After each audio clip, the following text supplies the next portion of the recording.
il a évoqué la lettre aux Romains de saint Ignace d'Antioche, dans laquelle saint Ignace d'Antioche, prisonnier des Romains, leur dit « ça n'a pas d'importance, il faut que je m'identifie au Christ, je vais donc être remis aux bêtes sauvages, il ne restera rien de mon corps ». François avait demandé au peuple de Dieu qui était sur la place Saint-Pierre de le bénir.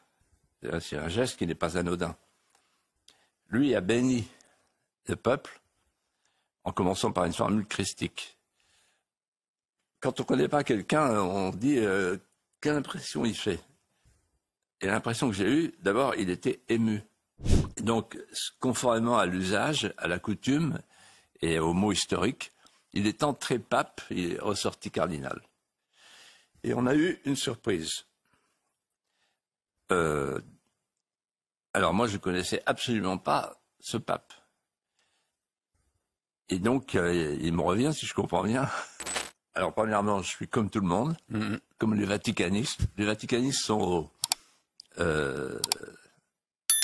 au choix du conclave, à la fumée blanche, à la fumée noire, ce que les sondeurs sont à la vie politique française. Et tout le monde écrivait « Le cardinal Parolin va être pape ». Donc, conformément à l'usage, à la coutume et aux mots historiques, il est entré pape, il est ressorti cardinal. Et on a eu une surprise. Alors moi, je ne connaissais absolument pas ce pape. Et donc, il me revient, si je comprends bien, pour répondre à votre question, de donner mes premières impressions. Et je vais tout de suite dire qu'elles sont bonnes. Et je voudrais vous expliquer pourquoi. Quand on voit arriver le pape dans la loggia, c'est le même exercice, c'est la même disposition.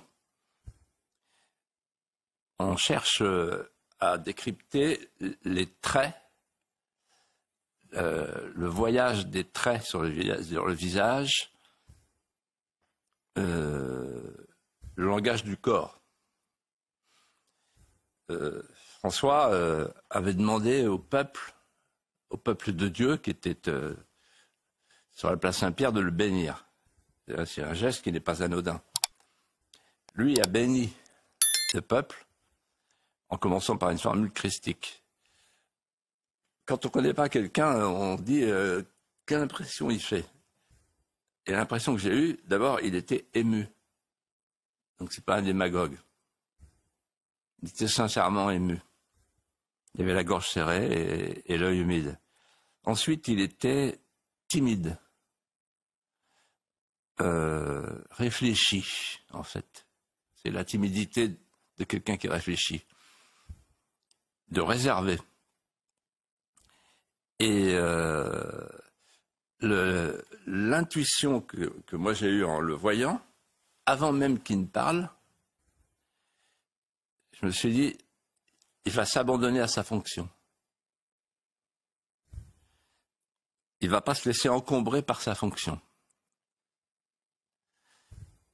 Or, j'ai lu, avant d'arriver tout à l'heure, le sermon qu'il a prononcé ce matin avec les cardinaux, et il en a appelé à saint Ignace d'Antioche.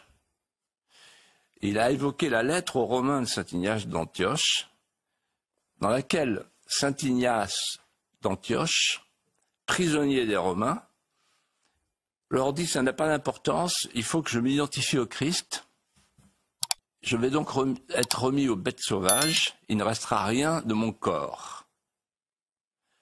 Et il prend cette phrase pour dire « ma mission en tant qu'évêque de l'Église universelle, c'est de m'abandonner à ma fonction et je vous demande en fait d'en faire autant ».